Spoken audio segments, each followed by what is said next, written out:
Welcome, everyone. My name is Jessie Wheeler. I'm the genealogy specialist here at the BPL. Before we get going, we just have a couple things here. First, we acknowledge that the Boston Public Library's Central Library stands on land that was once a water-based ecosystem, providing sustenance for the indigenous Massachusetts people, and is a place which has long served as a site of meeting and exchange among nations. We are committed to land acknowledgements for all locations at which we operate. We reaffirm this commitment to set the context for our planning. Deliberations and public engagement will take place from the spirit of welcome and respect found in our motto, free to all.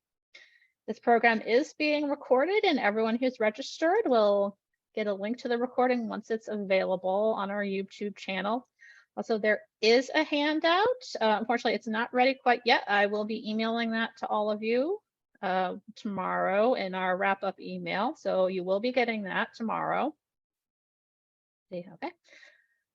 And also, I will also be sending you a link to the chat transcript.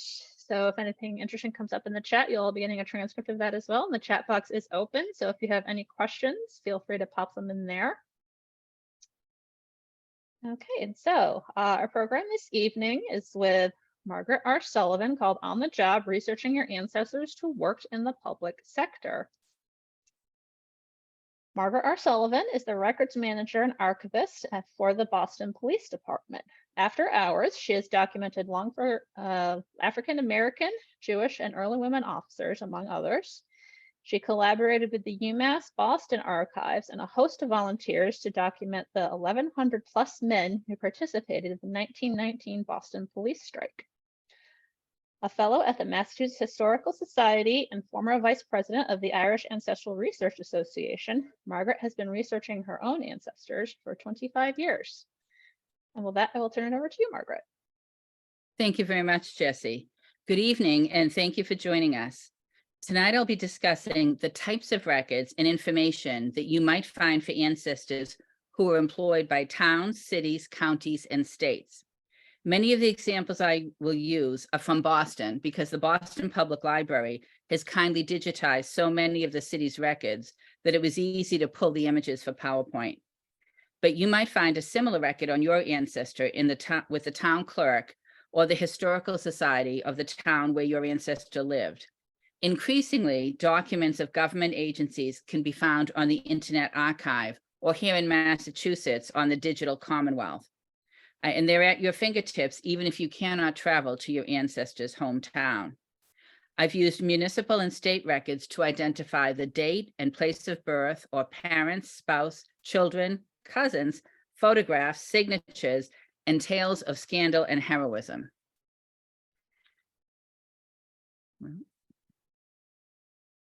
There. Men and women who were public employees created all the records of all your other ancestors, plus a wide variety of additional records, some in plain view and others that may require some detective work to uncover. So I want to work first from micro to macro, first reviewing with you records created around your ancestors' public employment, then records related to employment by a government agency or government records created for purposes, other purposes that may reference your ancestor, employee organizations, newspaper records, and then some unlikely places to look for your ancestor. I will close with an example of a surprising find discovered when I helped a colleague look for his ancestors. Even before you look for your ancestors' records, you need to know which governing body created the records. Jurisdiction is everything, and borders can move. Until the mid-19th century, Farmington, Connecticut was a very large town outside of Hartford. It's been called the mother of towns because 9 sections of Farmington were spun off to become independent towns. If you want to trace a family from Plainville, Connecticut, as I needed to do once, any records before 1869 were created by and remain with the government in the town of Farmington, the mothership. Only later records are with Plainville. Boston, by contrast, annexed neighboring towns in the 19th and early 20th century, including Dorchester, Roxbury, West Roxbury, Brighton, Charlestown, and Hyde Park. We now think of these as neighborhoods, but they were in fact independent towns. When joining Boston, Charlestown moved from Middlesex to Suffolk County, and Hyde Park from Norfolk to Suffolk County. Now, the City of Boston Archives does have, I believe, these neighborhood archives that were formerly towns. But if you're looking for anything that was kept by county, like land records, that would be with the county. I have had to look for my Hyde Park family's records down in Canton for Norfolk County. Just as borders can change, so agencies can evolve. Your search will be easier if you know the agency that employed your ancestor. In 1893, the Massachusetts legislature created the Metropolitan Parks Commission to oversee parks, and later golf courses, parkways, bridges. Then it became the Metropolitan District Commission in 1919, known as the MDC, and in recent years, it was renamed the Department of Conservation and Recreation, though its police department became part of the Massachusetts State Police. So the records for a 1900 groundskeeper for the Metropolitan Parks would be with DCR, while the Metropolitan Police records would now be with the Mass State Police. Also consider the source of information that said your ancestor was a public employee. If your grandmother told you about a previous generation, it's worth checking period documents for the exact title and agency, something like a census or a city directory. If your ancestor was a police officer on a railroad, then Boston or Springfield are not going to have records. That might be in Chicago, if it exists, where there are a lot of railroad records. And sometimes the city directory would even list a station or a firehouse or a school where your ancestor went every day. And if you check the city directory by year, you could see transfers or movement in their career. So how are the records kept? It completely varies. All records might be in one large ledger, or there might be individual records later. By the late 19th century, often you would see a little card or some little record per employee. And the town might still have them. And what determines that can be sheer chance. It can depend on whether they moved the building they were in and whether the agency still exists. I don't know where the employment records are for the agency in Boston that used to light the gas street lights. I don't know if they exist. So these records might include things like name, dates of service, possibly the salary. Those are public. Personnel records are not public. Sensitive information such as disciplinary history or health records could be included in a personnel record. And recent changes in law might make some agencies hesitate to share records that they would have shared only a decade or two ago. Some agencies will share records with a family member of a deceased employee. So if you have a relationship to the person you are researching, state that relationship when you request the record. And what might you find? Possibly, let's get this here. Possibly a variant spelling of the ancestor's name, usually a middle initial, which helps you distinguish your John Murphy from all the other John Murphys. Records tend to be more detailed as we move into the 20th century. Dates of birth, home address, changes to the address, and reference to military service could all be included. Who is the next of kin? When you see the mother's name crossed out and a new person's name added, presumably the wife, that would indicate a marriage. And you could look for that. I've seen cards that have some physical descriptions, not only height and weight and eye and hair color, but distinguishing remarks, scars, and in one case, a tattoo with a red heart and the name Bobby was recorded in their employment record. The personnel records indicated that the city worker's wife was named Ethel. She got the pension, so we don't know who Bobby is. Let's get this straight here. Here's the MDC.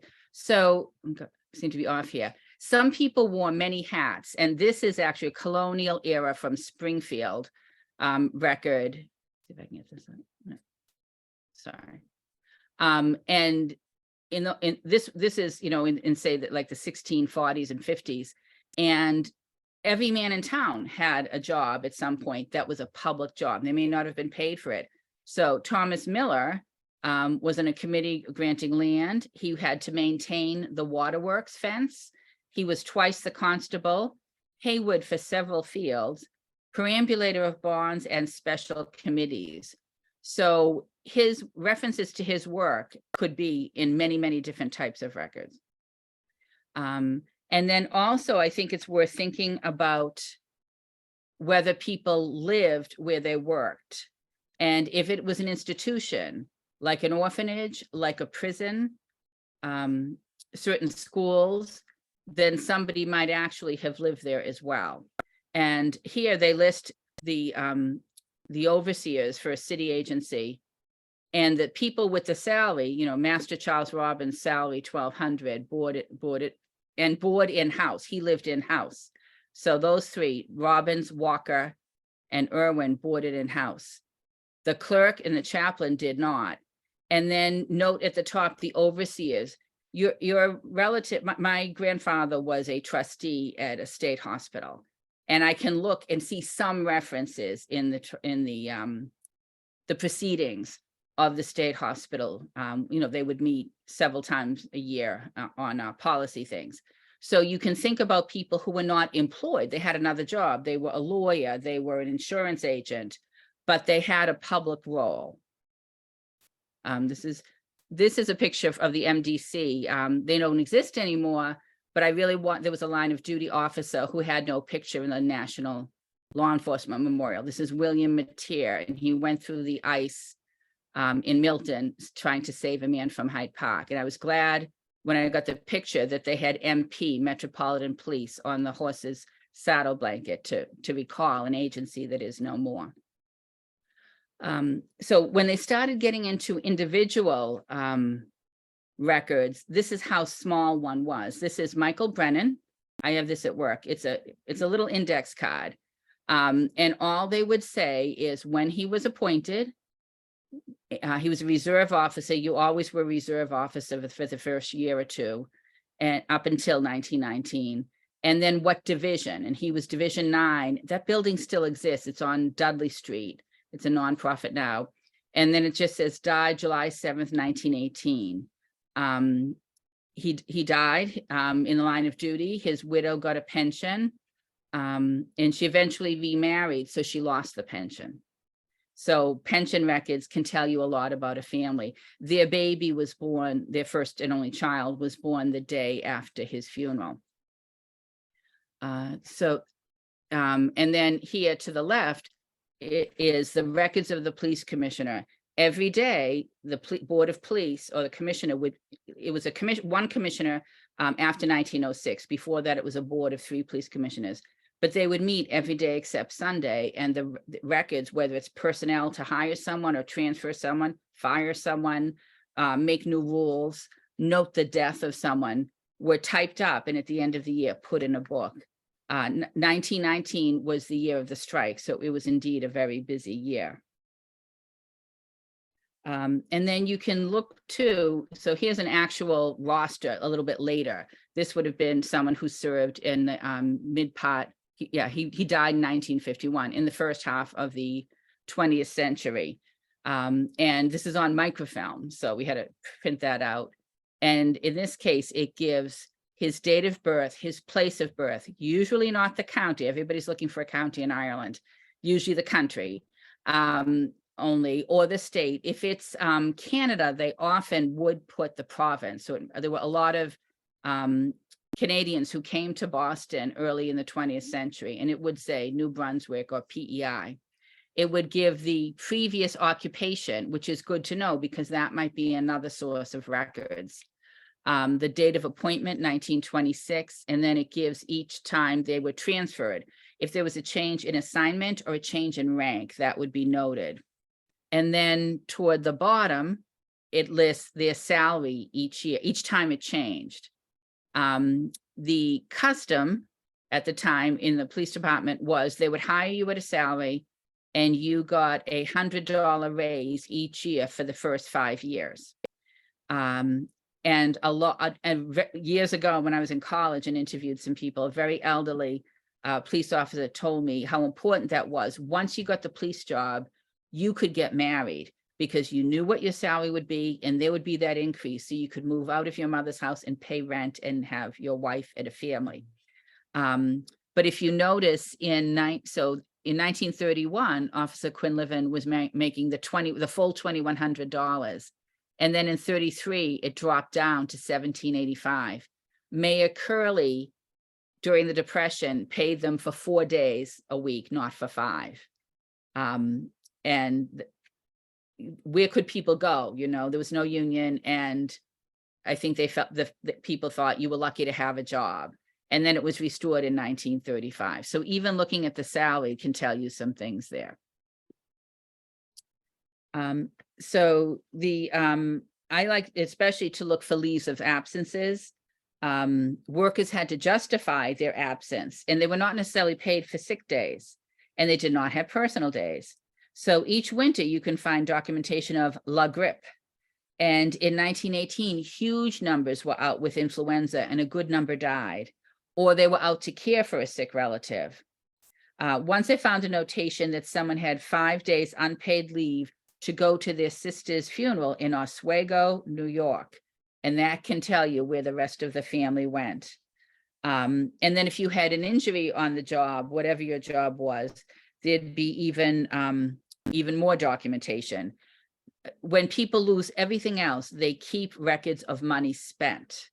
I always say, if your ancestor had to go to another state to bring back, you know, Jesse James or a wanted criminal, they might get rid of all records on him. But if he applied to the town for money, for reimbursement, for oats for the horse that pulled the carriage, the town would still have that. It's the money that seems to matter most. So when I took my job years ago, on my own time, I wanted to try to expand the history. And my first thought was to see, could I identify the earliest African-American officers? The earliest that had been found were 1919, but there was a reference in a 19th century book to quote a colored officer in 1879, and none had been found. And it turned out he was appointed Christmas Eve, 1878. And it's a whole nother talk of how I identified who he was. But he was a great guy. Here he is, later became Sergeant Homer, Horatio Homer, who is from Plainville or Farmington, Connecticut, and served more than 40 years. He is only mentioned in the records of the commissioner 4 times. He was appointed in 1878. He made sergeant in 1895. He took a few days leave in 1916 to attend a funeral, and he retired in 1919.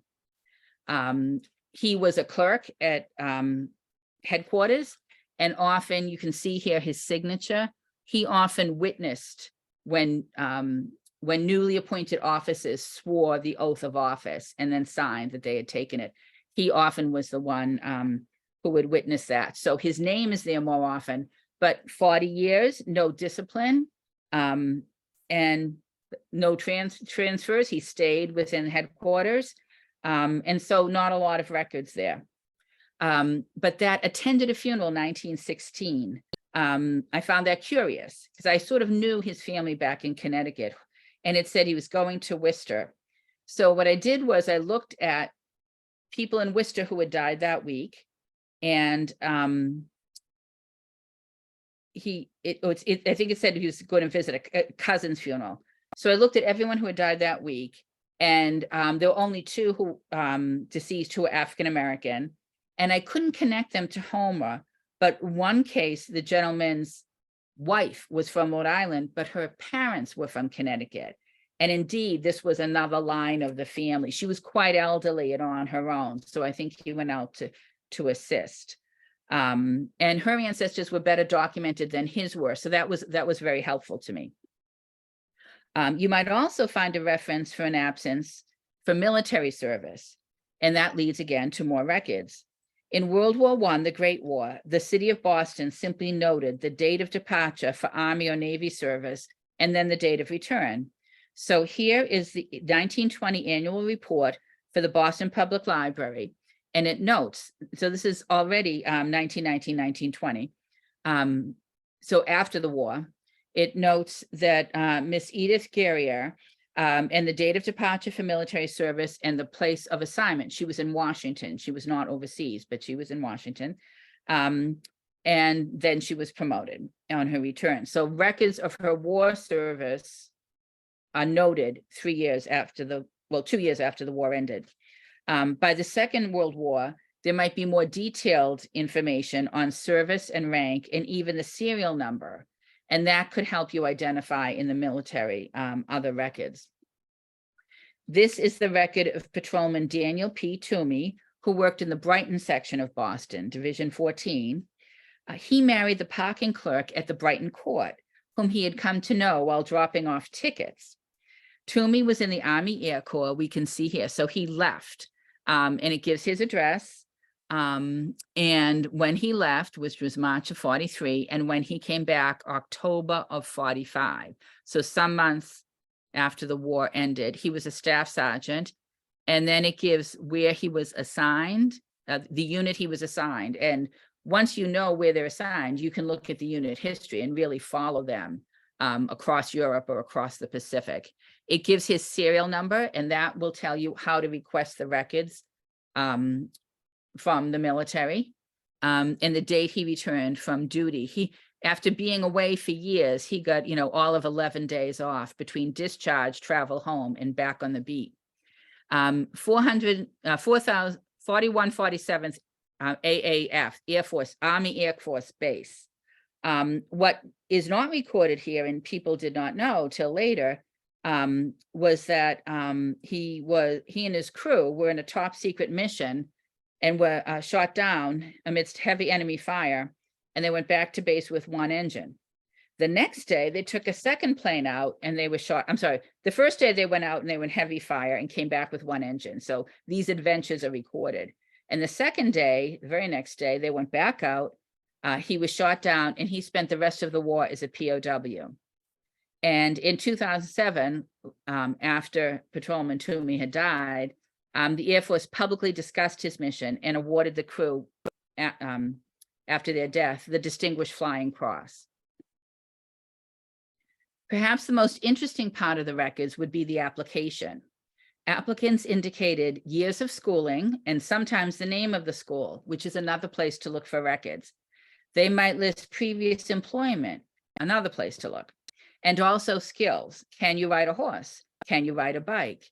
Can you drive a car, a motorcycle? Can you type? Can you do electrical work? Can you work a radio? And I think by that they mean a shortwave, not the entertainment. And there might also be personal questions of health and habits.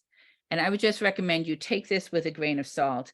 I've never seen an application that did not note that the applicant was of sober habits and either abstained from alcohol or only took the occasional drink.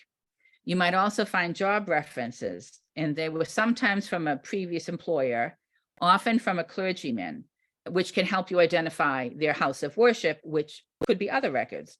The idea of an individual personnel file is fairly recent. So I talked about ledgers. This is from the police annual report, and these have all been digitized by the Boston Public Library. So these go back, this is the second annual report. The first one was 1885, so this must be 1886. And you have to pay attention to what is there. We have a fiscal year, which for many people is July 1 to June 30th. Their annual report year would end November 30th. So December would be in one year and up till November in the other. They'd publish it in January and they had a month to put everything together. And they would list everyone who retired, everyone who was fired, everyone who died, and they would list cause of death, which is a good thing to know. And so then in the early years, they list the pension officers. So alphabetically, their name. Notice the first one, James Adams, patrolman, lieutenant, sergeant, age 64. Well, I don't know why he went from lieutenant down to a sergeant, but I would want to know about that. That's a story to find. Tells you the amount of their pension, the number of years that they served. So when he started serving, there was not an annual report, but there would perhaps be city records. When he started, the police were appointed only for a year at a time. It was a little bit, it was political. And it gives the date of retirement. Oh, I'm sorry, this is actually earlier, 1878. So that's before the annual report. That's in a citywide one. So, and the other thing is it gives middle initials. The police department does not do this now. There are too many duplicate names. I have a common name. I use my middle initial. There are so many duplicate names, that I think the middle initial is key to keep your John Smith or Mary Smith separate from everybody else's. So the records might also include awards that people received. Patrick J. Kennedy Medal of Honor, that is JFK's grandfather, who had been some connection to the fire department. He might have been one of the civilian commissioners, and he was a state senator and had a saloon. And so that is the name of the award. That's a picture of him. He had the big mustache, from East Boston. And, you know, so that is an award, and it gives the details here. And if this were my relative, if Captain Hurley were my family, I would also be looking for newspaper stories to go along with that. And then if there were injuries, that might later affect his career as well. Also consider documents that your ancestor had a hand in, but weren't about them. So this is a record from the Boston Fire Department that they sent to the building department. So it's not, it's a form, they probably kept a copy, but it's a report they are required to make to the building department. And it was to note any deficiencies they would inspect all buildings in the city. And so this property was on Piedmont Street. So it's from William Arthur Riley of the fire department to James Mooney. And it describes a restaurant that is 1 story. It gives the dimensions. It notes the fire door leading from the kitchen to the cellar, and that it was out of commission. They recommended that an automatic fire door be repaired and put into service. The owner is Benjamin Wilansky. There are later handwritten notes in 2 different pens. So I'm assuming either 2 different people, 2 different times. And this is from 1940. No copy in file. This is the Coconut Grove, and they had fire deficiencies in 1940, several years before nearly 500 people died in the Coconut Grove fire.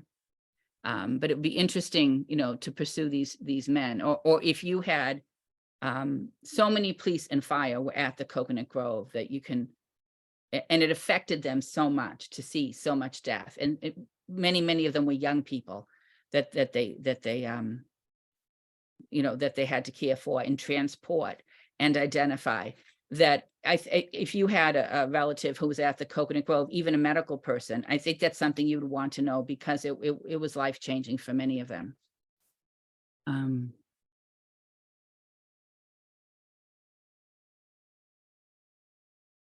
sorry.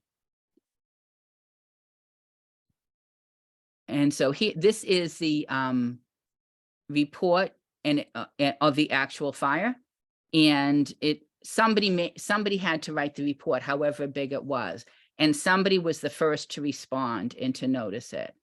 And so it's saying here who was there from the company, and then if you see absent from the alarm, it lists even the people who weren't there, so which I find fascinating.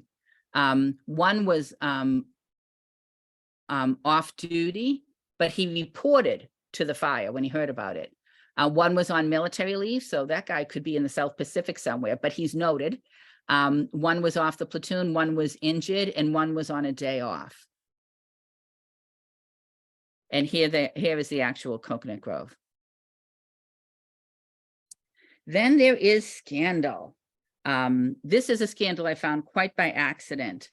In 1901, the individual police officers, not the city, made a yearbook. They were very excited about the new century, and they did a yearbook, and everybody posed for their picture. There's something like 10 who never got their picture taken, and I swear every one of them have had a family member call, and I say with confidence, oh, we have the picture, and no, we don't. But they would have a little biography, where they were born, when they were appointed. And everybody's in uniform, except this guy. He was a deputy superintendent, and he was in a suit. And for him, it simply gave date of appointment as deputy superintendent. Nobody suddenly becomes a deputy superintendent. You're a patrolman, you're a sergeant, you work your way up. But it only listed the day he became deputy superintendent. So I thought that was that was unique. I knew there had to be a story there. So I found his name. So the yearbook was 1901. He's deputy superintendent. In July of 1888, Deputy Orrington Hanscom was noted as being on trial within the department, with a meeting of the Board of Police Commissioners held, and the following business was transacted. In the matter of the complaint against Orrington M. Hanscom, Chief Inspector of Police, made by Cyrus Small, the Superintendent of Police for the City of Boston, for violation of Rule 111 of the Police Manual, to wit, first, insubordination and disrespect to his superior officers by aiding and encouraging the publication of articles in the newspapers at diverse times between the first day of December 1887 and the first day of May 1888, which were disrespectful in tone and intended to bring his superior officers into contempt. 2, by allowing his office to be used for the preparation of such articles for publication.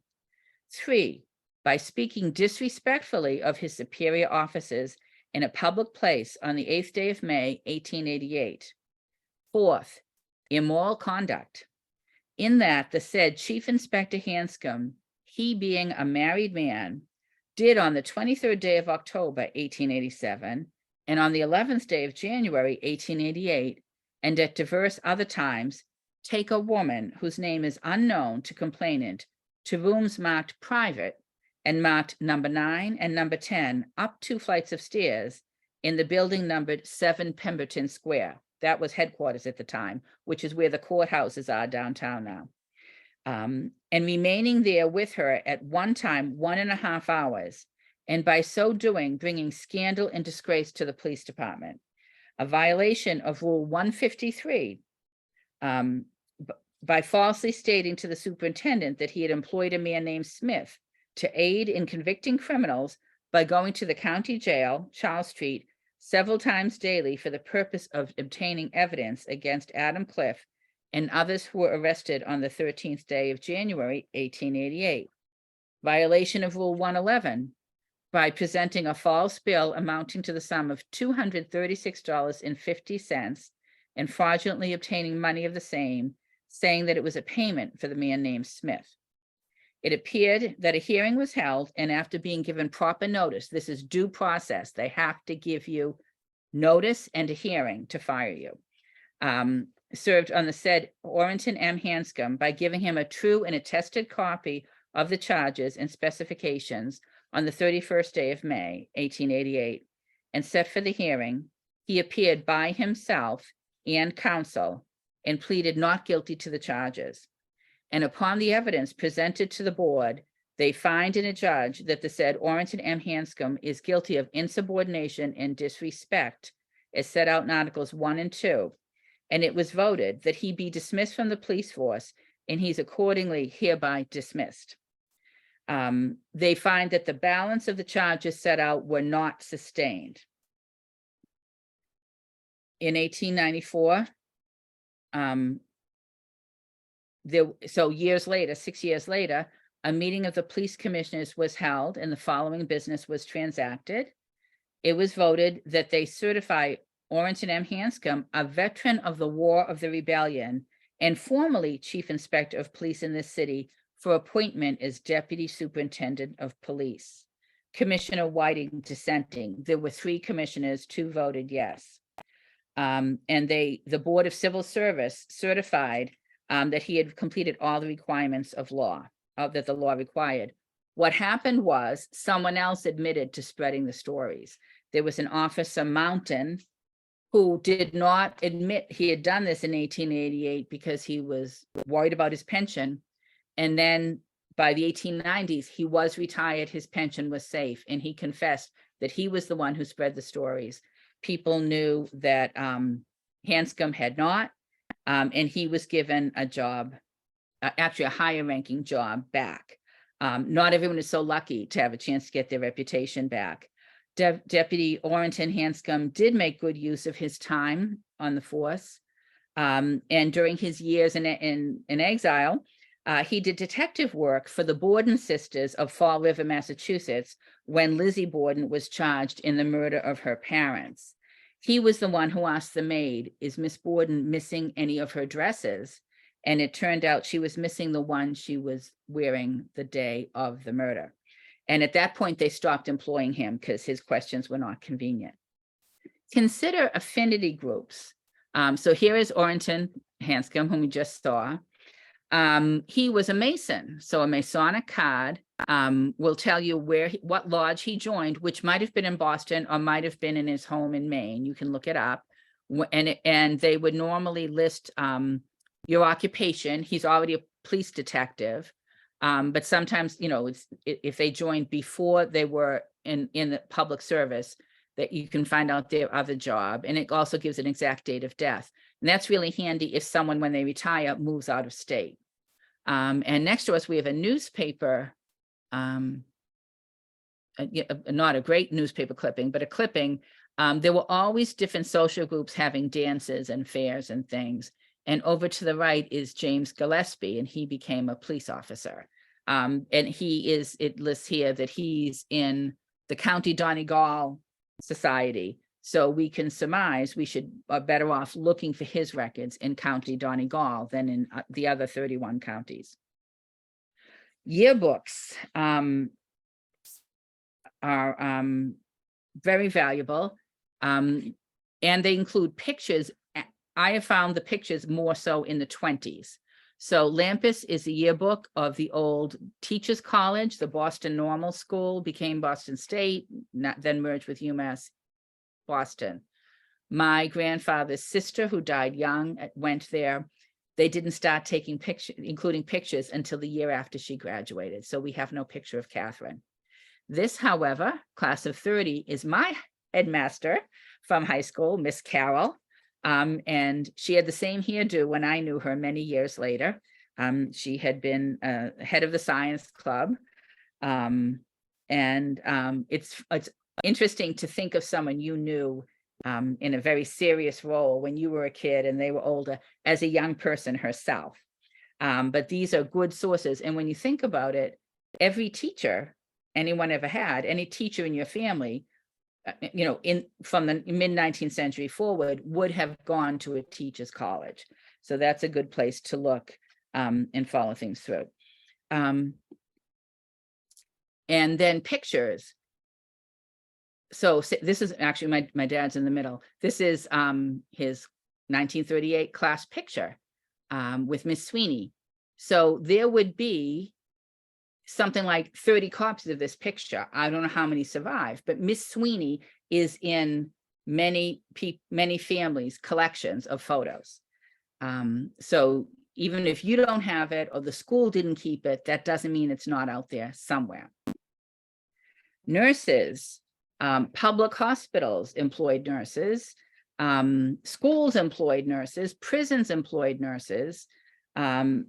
So there were many state hospitals as well.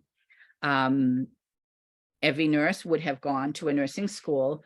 Boston University Special Collections has the nursing archives, they call it. Think of all the hospital nursing schools that have gone out of business, say since the 60s. So if they closed, BU's nursing school closed itself, but it used to be that everybody who closed would send all their records in their archives to Boston University Library Special Collections. This is my grandmother. She went to Children's Hospital School of Nursing, which no longer exists, class of 26. And they graduated, their graduation was at Trinity College. It was, some of the nursing schools were sort of by almost by ethnicity or religion. Children's was a Yankee nursing school. St. Elizabeth's probably had mostly Catholic students. And I know my grandmother she told me she was the only Catholic in her class at a time when those things were noted. Children's Hospital has their own archive. Many of the nursing schools that closed, the hospitals closed too. But it's nice to know. I went to Boston University and they had the records. They had her grades, which they would not show me.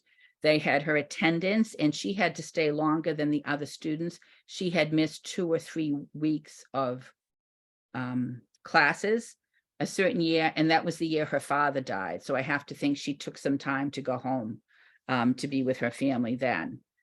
So that was helpful. You, of course, can tell different nursing schools by the hat. So if you're not sure where your grandmother went to nursing school, there are people who would recognize it by the hat. And then there's such overlap between military service and public service. And we saw that for the librarian. There's veterans preference and has been for many years for a lot of public safety jobs. Veterans, I think, often, especially if they did more than 4 years, if they did a number of years in the military, they would look for a public job because they could add in their service. They have to pay back the time. They have to pay extra into the pension. But when you're in the military, you're not paying Social Security. So you're behind the 8 ball there, but you might be able to make up that time in a public job. So there is a lot of overlap with the service. The officer in the middle seating is Peter Aginskis. He was a Lithuanian immigrant and a Boston police officer who died in the 1920s. Most public service jobs did not require a degree, but why was your ancestor chosen for a secure job as a lamplighter or a sanitation worker? In difficult economic times, more was required than simple dependability. In many government agencies, one had to be a citizen or a town resident. During post-war unemployment, towns might give priority to veterans. And in Boston, that happened. The Boston police, up until the 1960s, reported to the governor. The governor appointed the commissioners of the Boston Police Department until the 1960s. That was a law passed in the 1880s when Boston first had an Irish mayor. And so they said only for Boston, the commissioners of the liquor board and the police department would be appointed by the governor. So after the 1919 strike, when Boston had to hire, they had to replace 2/3 of their force. There was absolute preference given to any returning veteran, whether or not they were Boston residents. So you would see a lot of people from other towns in Massachusetts who, had never seen a streetcar in their life. Now they were coming to Boston, getting a job, relocating their family, and they would stay because it was a better paying job than they would have gotten, in a small town. I don't know how familiar they would be with, if they were from a small rural place with dealing with all that was going on in a big city, but they got priority for the jobs. And then public employees could create their own records through associations they formed and joined. Was there a benevolent group for sick or injured members of your ancestors' department? If so, then they had meetings and membership cards or applications. They had records of dues and of offices and of elections. They may have held fundraisers.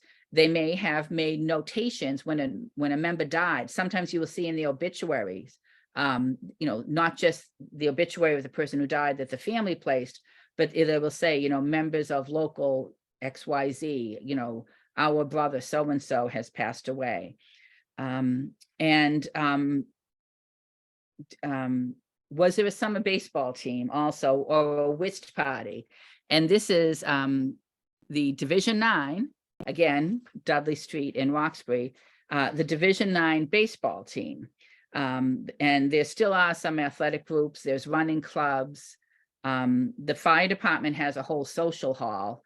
And then there are even credit unions, which their offices would be members of the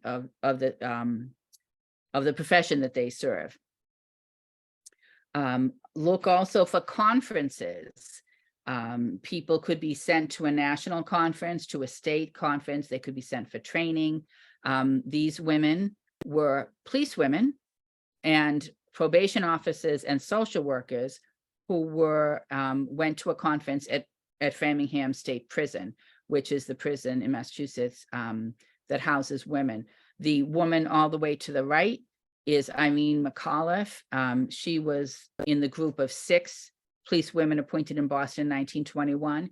She had previously been a police officer in Washington, D.C., the Metropolitan Force, and in her hometown of Weston, Massachusetts.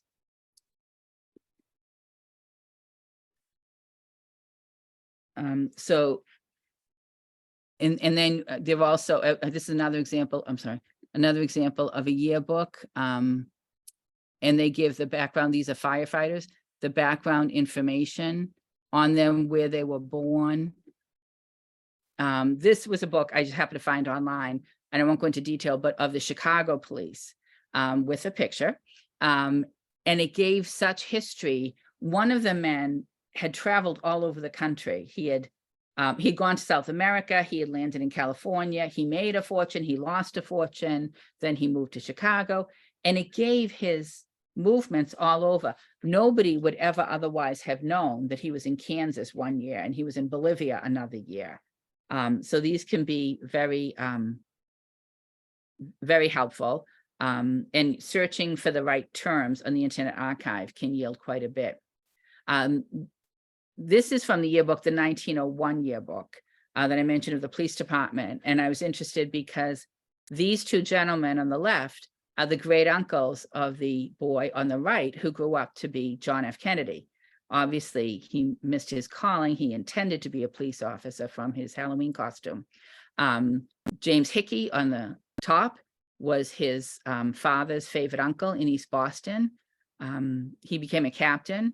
And then below is Michael Fitzgerald, the brother of Honey Fitz. And then this is a resignation letter, not always kept. I looked a long time for this letter. This is Captain Joseph K. Hayes, who in 1854, at the opening, the dawn of the police department, resigned his post. He was a captain in the police department, rather than be part of the group that would walk self-emancipated slave Anthony Burns, who had been captured by the federal marshals, back to the ship to be sent back to slavery in Virginia. They called upon the police to do that. It was the law. It was the federal law. But Captain Hayes would not do that. He was a well-known abolitionist, and he resigned. And this was not with the police department, and it was not with the mayor. He resigned to the mayor. It was with the city council. And the best the city archives can tell me is they think because the mayor was the head of the city council, that might be where it ended up. But I looked for a long time for this letter. When you do your searches, you have to think about what is the right term at the time. So if your ancestor was in law enforcement, were they an officer, a patrolman? Were they a deputy? Were they a sheriff? Were they a trooper? Were they a jailer? Jailer. Were they a jailer? Gaoler, if it was, in the 18th century. This is the old jail still standing in York, Maine.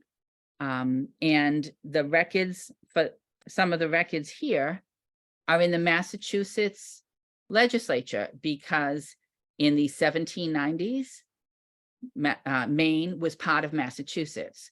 So the jailer, Mr. Emerson, William Emerson, and his wife, Eunice, would apply to the legislature for reimbursement, especially if they took in like an indigent person, or in one case, an indigent family, because that was your last recourse. You can imagine how cold the winters were in Maine. If you didn't have fuel or food, you would die, and you could come and be housed, not very comfortably, at the prison, and at least you would have food and some warmth, and they could be reimbursed by the state. So I would never have thought of records for Maine being in the acts and resolves of the Massachusetts legislature, but there they are. Here she is asking for John Amy, his wife and child. They don't get a name. And I don't know if there would even be a probate for John Amy to figure that out. The wife and child would not be listed by name in the census at that point.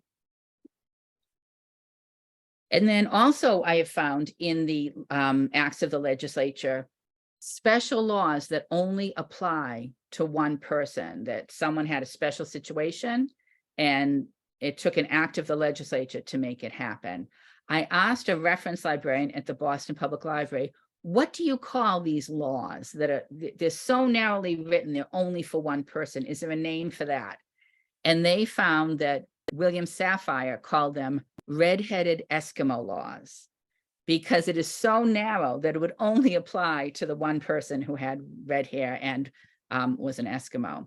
So I found that here. I found the law before I found the person it was. And this is in the 1920s, and it's giving Boston the right to retire police officers when they reach the age of 65 and put them on the pension roll. But you can see in chapter 7 and 8 below, there's an exception that soldiers and sailors who served during the War of the Rebellion and who have received an honorable discharge shall not be required at the age of 65 to retire, except at their own request. Now, this is in the 20s, and I said, who could possibly still be serving in the 20s who was in the Civil War? How could that even be? And I was eventually able to figure out it was Thomas Ryan, shown here, Captain Thomas Ryan, and he became the clerk and kept all the records at headquarters. And he never retired. He kept working till the day he died. He died with his boots on.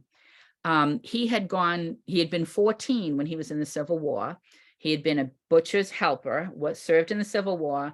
And when he came back, he went to a commercial college and he learned to be a clerk, and he learned to keep good records, and he had beautiful handwriting. And the records up until 1900, when the police department bought their first typewriter. So all the records from 1878 to 1900 are in his handwriting.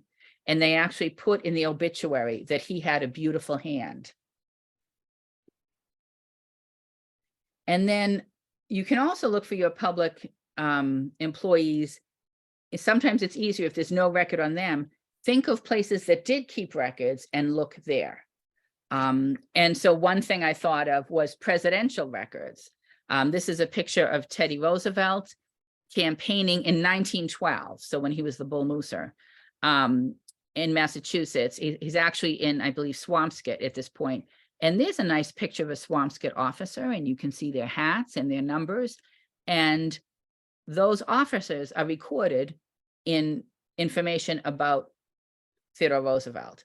When John F. Kennedy came to Boston to vote in 1960 or in 1958 for Senate or whatever, there would have been such a crush that there were Boston police in the photos of him coming to vote and things like that. Some years later, the police union endorsed George Bush over Michael Dukakis.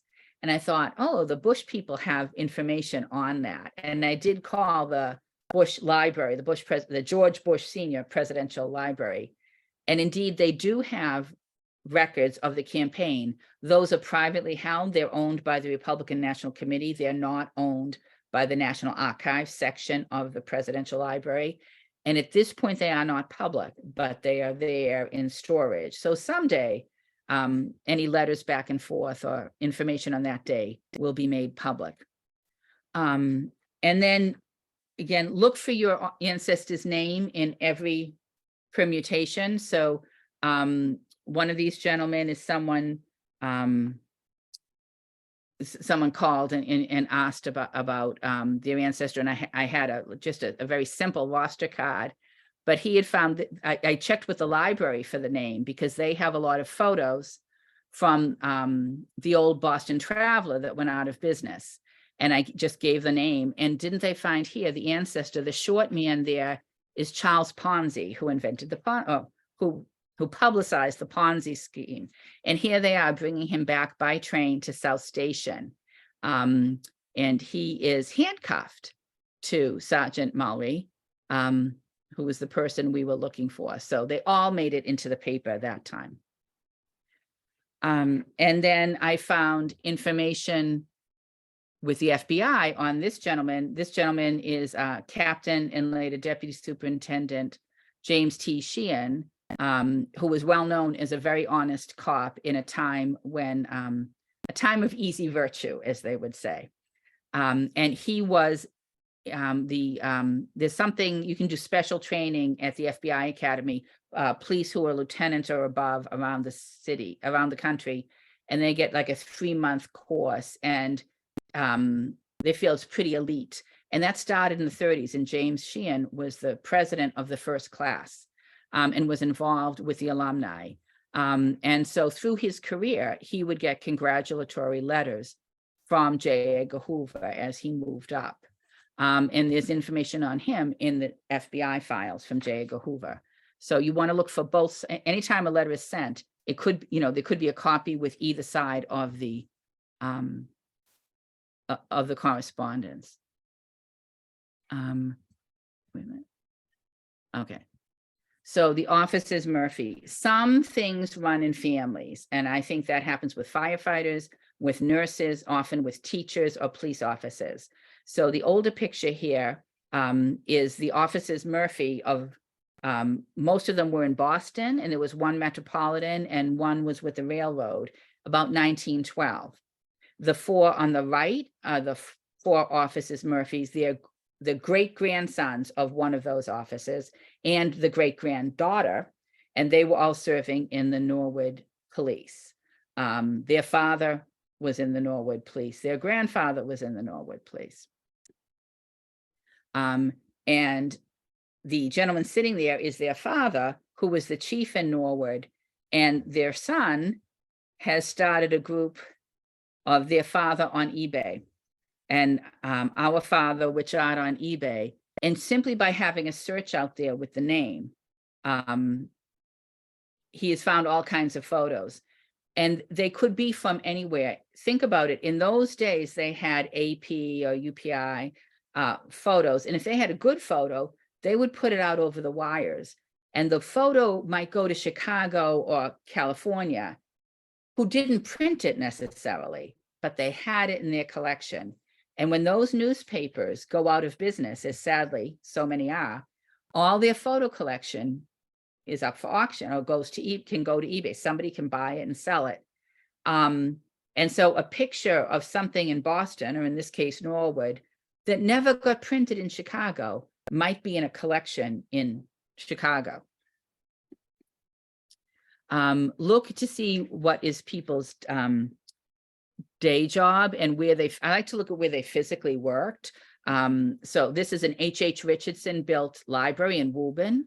My second cousin was their librarian and helped to put their addition together, which was a big job, and works in a beautiful building, not so functioning when it's 150 years old, but beautiful. I work in a warehouse. This is where I work. But I think sometimes if you can see, I always tell people if their ancestors' police station is still standing, because I think when you see it, you kind of can get an idea. Or the fire stations and the schools in Boston, many of them are very old, the buildings, and frankly, they're holding up better sometimes the old ones than the new ones. And I think it's nice to be able to visit the building and get an idea. If your ancestor served during a big story, you would want to try to see if you can affiliate them with that.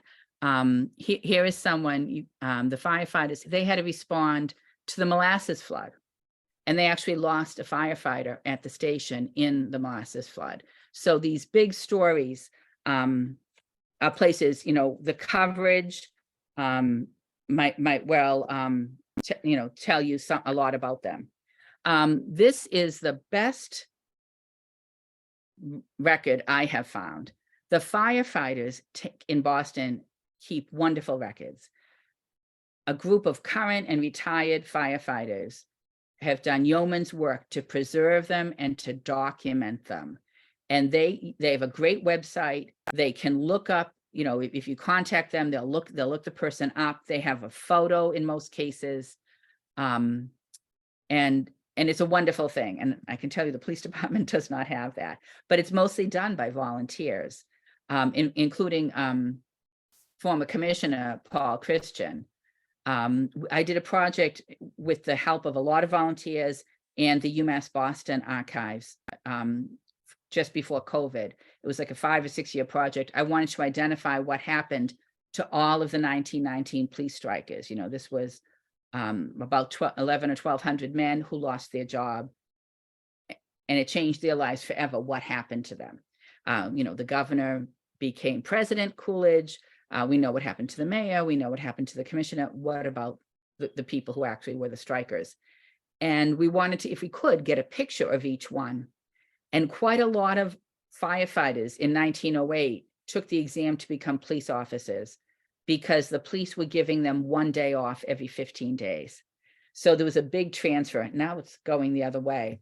But a lot of the firefighters of 1919 had been, police officers of 1919 had previously been firefighters. And that was our best source of photos, was the Boston Fire Department official photo records. So a friend of mine wanted to find out about their ancestors, and I realized that a great-grandfather had been a firefighter, I think from a census, and checked with the fire department for a photo. And, you know, of course, in any generation, there's two names. There's the husband's name and the wife's name. And when I finally got through it to ask the person, in my mind, I couldn't remember. My notes were at home. It was a daytime call. I couldn't remember which name. I said, is it O'Day or is it Bailey? It's one or the other, because that was the two who met. So I just gave both names, or I might have started with one name and corrected it, but both names were said during the phone call. And the researcher at the fire department, being thorough, checked both names. So found here William H. O'Day, and we can see him as a very young firefighter, and then later with great dignity as later in his career. And there was Bailey, Dennis Bailey. And it turned out they worked at the same firehouse, and firefighter O'Day's sister married firefighter Dennis Bailey. And that may well be how it all began. So for Dennis Bailey, we got his, basically his attendance record, because if you have a day off, that is like counting money. The city is paying you or not paying you. And we can see he has a cold, he has la grippe, injured the right wrist, reports for duty, was out for a while, injured back. If I had someone who had these injuries, and if you're a firefighter, there likely are many of them, I would look in the newspapers around that time to see if it made the paper. You know, was it a big fire? Did something happen? And that might give you news coverage of them. And the best thing was for DJ Bailey, they didn't have the actual photo. It was a Xerox copy. And it lists the widow who got the pension, and she got $1,000, Mary Bailey. So now we have the wife's name, and she got $1,000 a year so long as she remained unmarried. And that was as of April of 1934. So April 19th, 1934. So in the midst of the Depression, she lost him, but she got a pension. And it wasn't a lot, but it was something she could rely on. And then it gives a story below of off duty, but they just have the Xerox, not the actual photo, because handwritten at the top, it says, they gave the original to Mary Coyle, a nurse at the Kearney Hospital, who was a relative.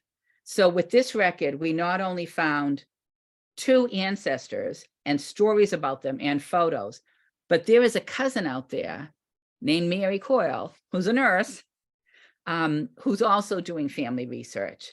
It's not, I'm not sure. Oh, that was in it looks like it was in 77. So I would want to find Mary's family and say, or Mary, and say, what do you have on our common ancestors? So that's the best kind of research, the kind someone else has already done. So thank you for your attention, and I wish you luck in finding all of your ancestors who serve the public. Great, that was great, Margaret. So we do have a few questions. Okay. So Amy is asking, my ancestor was variously described as a shipwright, ship carpenter, dock builder, pile driver, carpenter, and laborer. Those jobs were in Medford, Cambridge, Boston, and New York City between 1852 and 1879. Would that have been public sector work most likely? Not necessarily, because in those days, shipping was much bigger than it is now.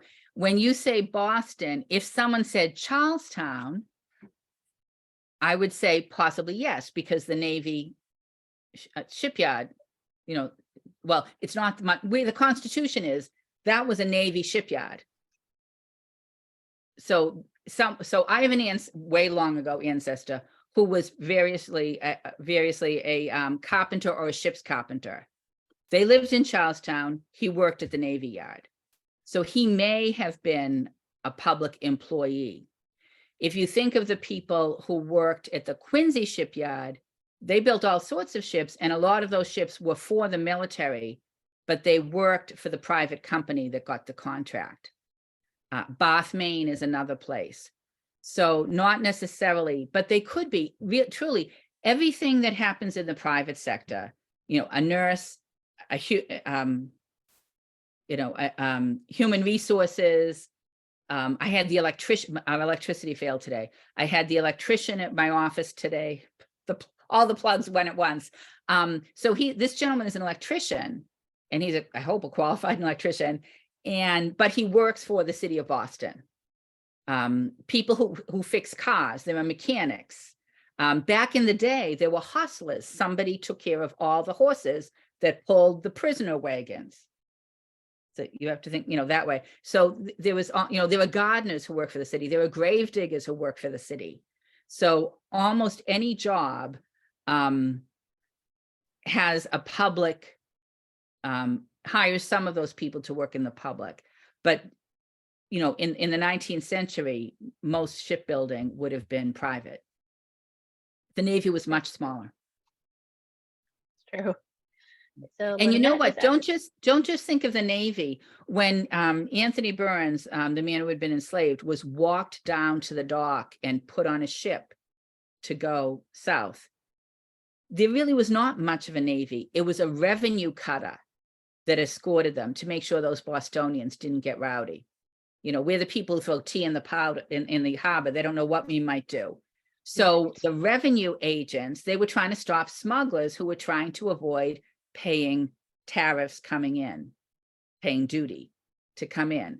So we had not much of a Navy at that point, but we, again, money counts, follow the money. And it was a revenue cutter that was there doing sort of a federal law enforcement function. Okay, so let's see. So Lynette is asking, where is a good place to start looking for Masonic records that are not necessarily in the Boston area, but might be in other states? So two things. One, I would talk with a genealogy or public history place in that state.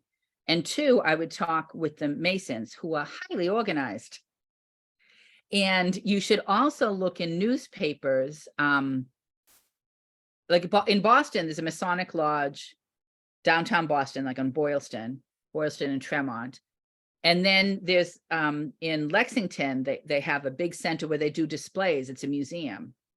And they do keep records, but they also, we don't think of it now because I think a lot of our newspapers and press covers nationally.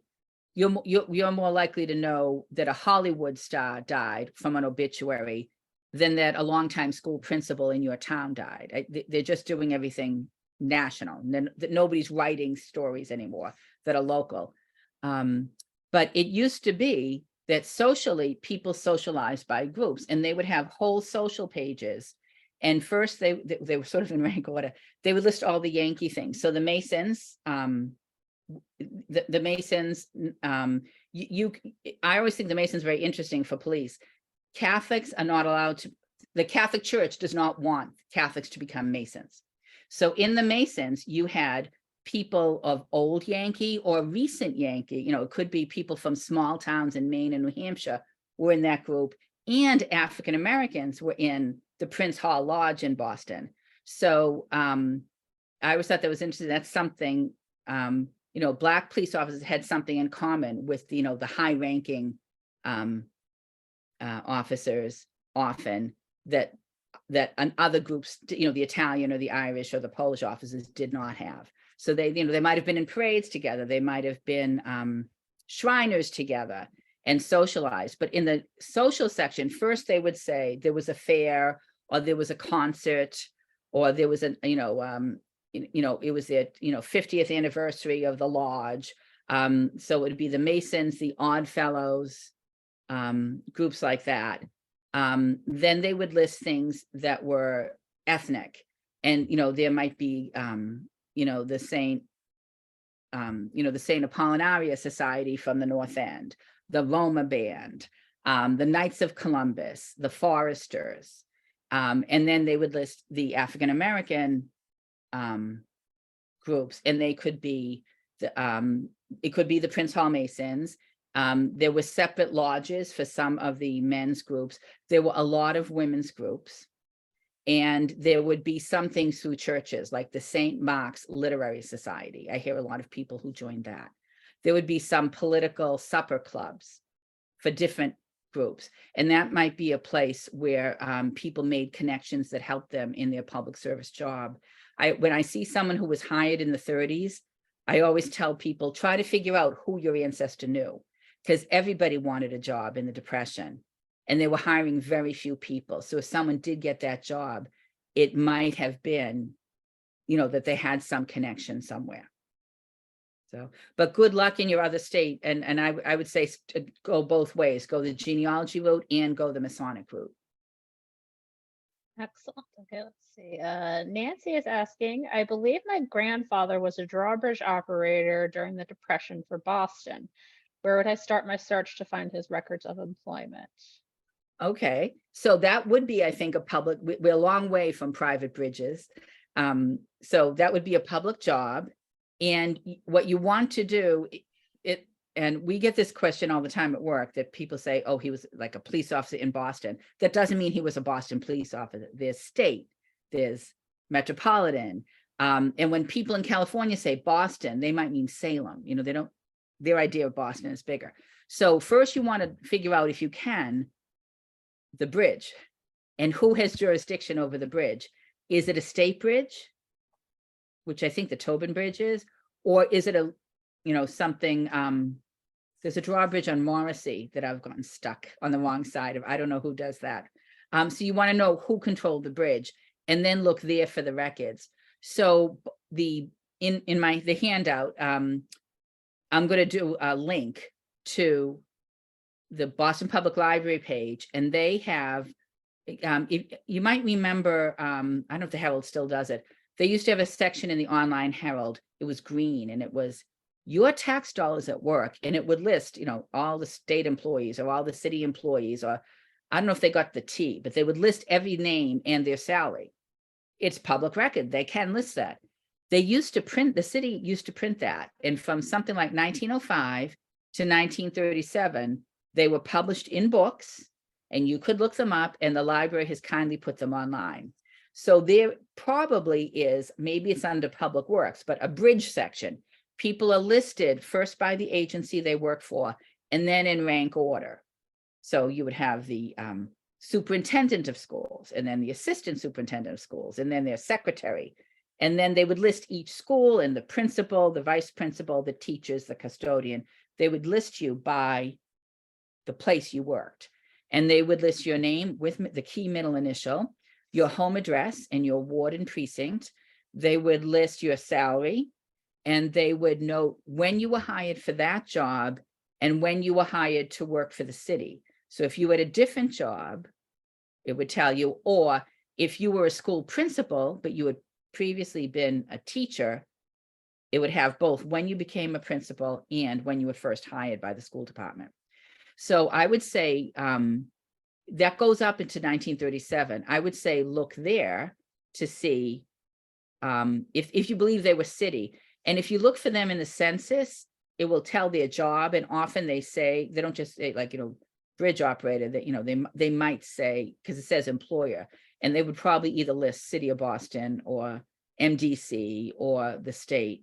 I don't know if we have any federal bridges, but that's very interesting. That's a job I had not thought of before. Yeah. So I just put a link into the chat to the BPL's digitized books that Margaret was referring to. And we have from 1905 to 1937 is up online there. Okay. Yeah, yes, and I think they're great. So when I looked at the first year, 1905, is digitized the way we read it. So you can actually do a search by word, by name. After that, it's sideways. So you have to kind of flip through. It is a little tricky, yeah. Yeah. I'll give you that. So you need to sort of go down and kind of narrow where you think they might have been. And that's where city directories are so helpful too. Yes, definitely. So Liz is saying, thanks so much for putting this together, Margaret. Where can I find old Oddfellows records? Out my window, down the street in the next town is Dedham, and I go drive near the courthouse is their Oddfellow building, which has other uses now. And I always think that, where are the Oddfellow records? That I don't know. And it's not even clear to me if they are part of the Masons or separate. Because I've seen some people listed in both. That I don't know. I would look probably online and find if there's anything left of Oddfellows, and then ask them. So I think they are still around. They have a website at any rate. Okay. So I'll pop I that see in the halls chat. with other uses. That doesn't mean the Oddfellows don't meet in the upper room or something. But I drove by one Sunday in Upham's Corner in Oddfellow Hall. So they were very good at building buildings because there's quite a few.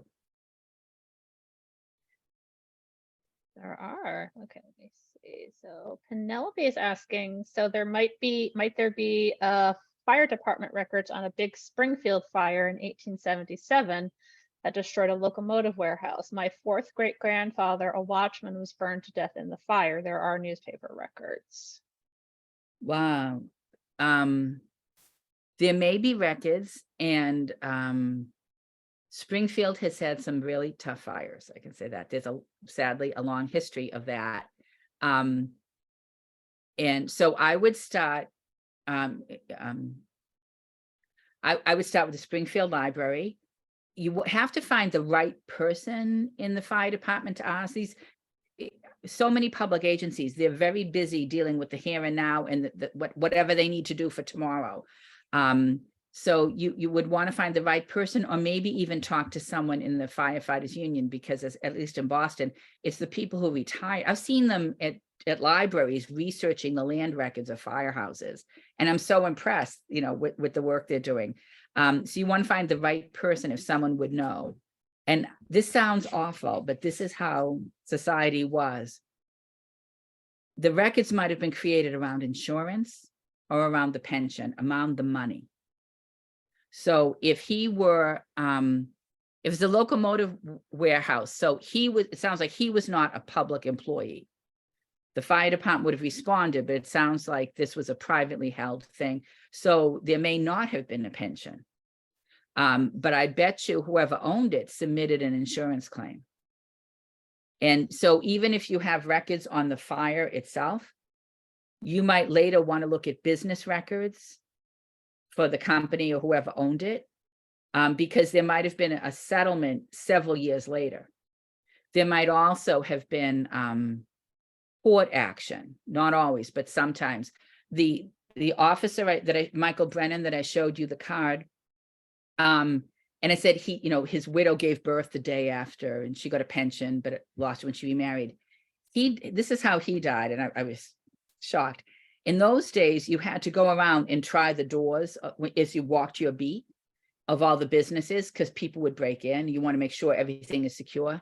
And he opened the door of a business off of Dudley Street in the middle of the night, and he went in to check that the premises were safe, and the people had left the trap door open, and he fell like 15 feet down into the cellar and had terrible head injuries. And he somehow crawled up and out, and he was dying. And when they found him, they thought he had been severely beaten. They were looking for the bad guy. So he made it out to the street and died within a day.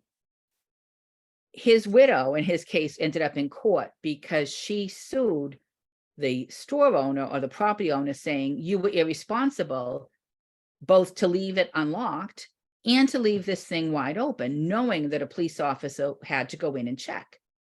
And it was tried in the Massachusetts courts. And then the court said, yes, they were wrong to leave it unlocked. Yes, it was negligent to leave the trapdoor open, but police basically sign up for danger when they sign up.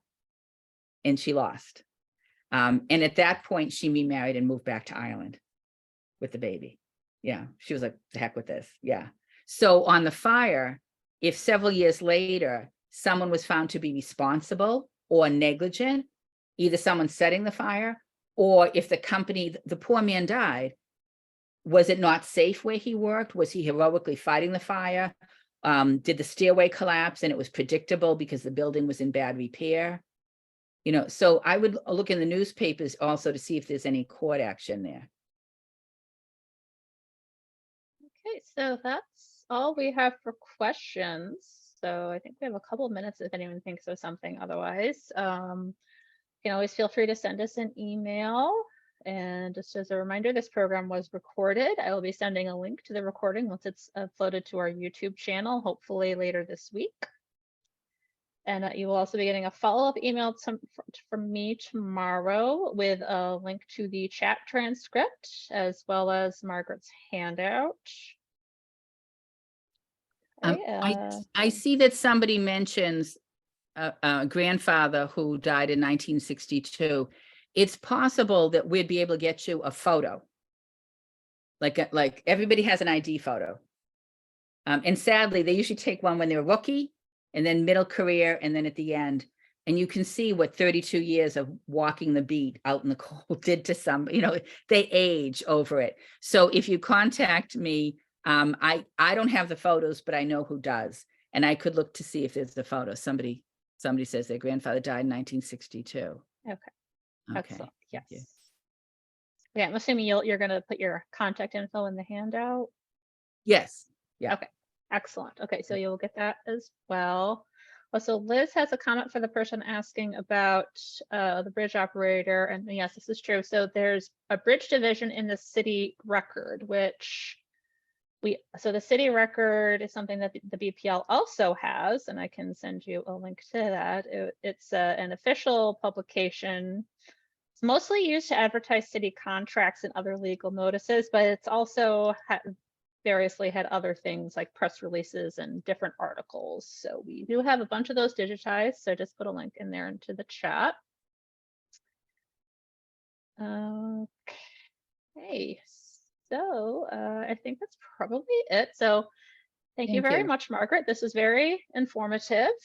People had some great questions. So thank you all for coming. Our next lecture is going to be on June 15th with professional genealogist Kathleen Caldist, who will be giving a talk about researching Revolutionary War ancestors. So there'll be some information about that in the wrap-up email tomorrow.